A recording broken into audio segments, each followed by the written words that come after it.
BJP की 370 सीटें जीतने के दावे पर प्रशांत किशोर का बड़ा बयान। बोले, देश का एक बड़ा वर्ग आशंकित है कि भाजपा और पीएम मोदी जीतने के बाद क्या बड़े फैसले लेंगे और उसका देश पर क्या असर होगा।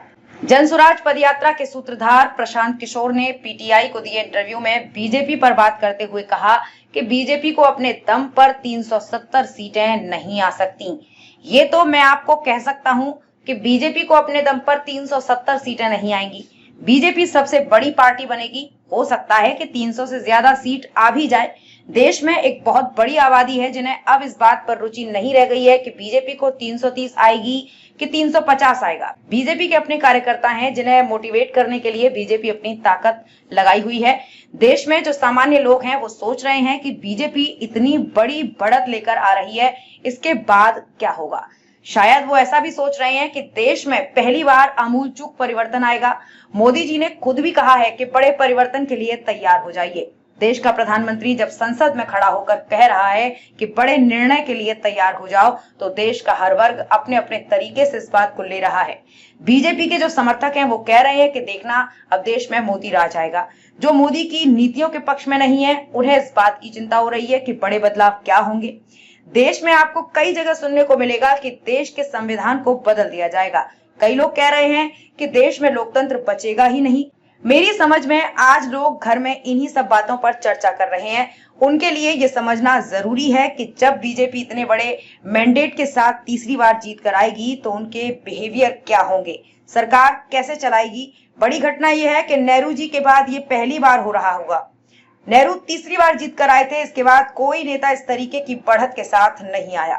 चौथा स्तंभ, ब्यूरो रिपोर्ट। बीजेपी के अपने अकेले दम पे 370 तो नहीं आ सकती है, ये तो मैं आपको कह सकता हूँ। 370 बीजेपी के अपने दम पे नहीं आएगी।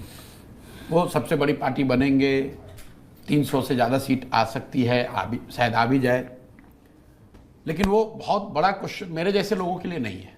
और मुझे ऐसा लगता है कि देश में एक बहुत बड़ा ऑडियंस है जिसको इसमें अब रुचि नहीं रह गई है कि बीजेपी को 330 आएगा कि 350 आएगा कि 310 आएगा। जो बीजेपी का कार्यकर्ता वर्कर है, of course they want to reach that level, then celebrate it, do some thumb chesting if needed.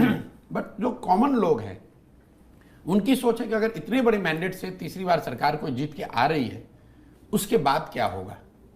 जो बीजेपी के समर्थक हैं वो सोच रहे हैं भैया देश में अब पहली बार अब आमूलचूल परिवर्तन आएगा।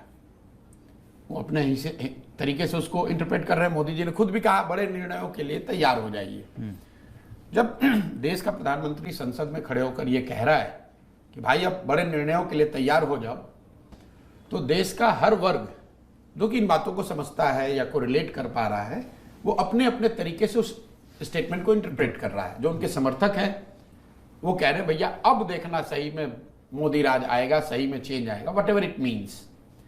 Those who are opposed to him, ideologically or otherwise, they are equally worried and anxious कि भाई बड़े निर्णय का मतलब क्या है। तो आप सुन रहे हैं, कोई कह रहा है भाई संविधान बदल दिया जाएगा, कोई कहेगा देश में लोकतंत्र बचे। ये ज्यादा लोग उस पर ज्यादा चर्चा कर रहे हैं घरों में, मेरी समझ से।